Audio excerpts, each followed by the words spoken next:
Hello guys, welcome to Abby Unfiltered TV and let's have lunch together. So today we will be having kagikit, chicharon, and achara. Of course, we will be having a fried rice. So yung kagikit, malamang some of you first time yung narinig. Pero yung pinaggagamitan nito, alam na alam nyo, which is pastil. Pastil is a food from Mindanao, yung mga kapatid nating Muslim. Yan yung kinakain nila. So yun yung, kung alam nyo yung pastil, di ba yung pastil, meron siyang rice, nakabalot sa saging. Sa loob nun, di ba, merong nakapatong na meat. So yung meat nun, sabi nila, yun yung, ang tawag doon is kagikit.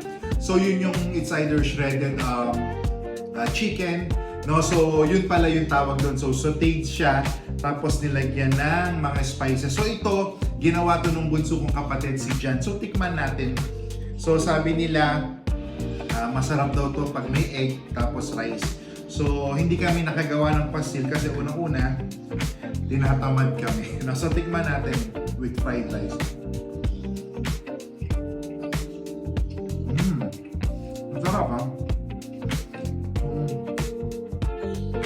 Nasabi ko lang dyan, natsambahan mo.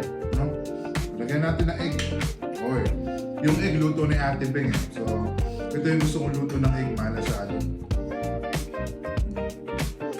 Natin yung Ate Beng malapitan para ma-appreciate nila yung malasadong egg natin. Yan.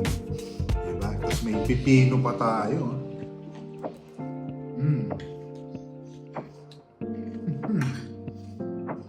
Papa. Jan, thank you for cooking na kagikit. And then,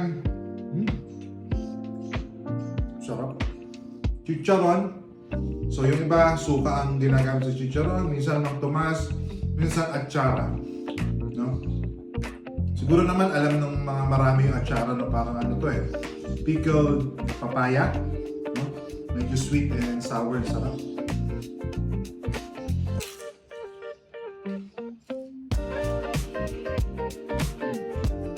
Wow!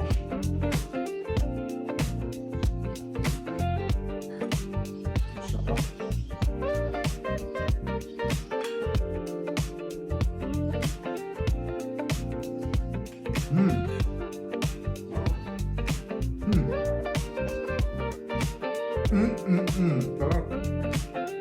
Ay nga pala, happy birthday sa inaanak ko, sa Arkin Cortez. Thank you so much, Arkin, for watching and supporting Ninong sa mga vlog ko. So yun lang guys, tuloy-tuloy lang sa pagsupport at panonood ng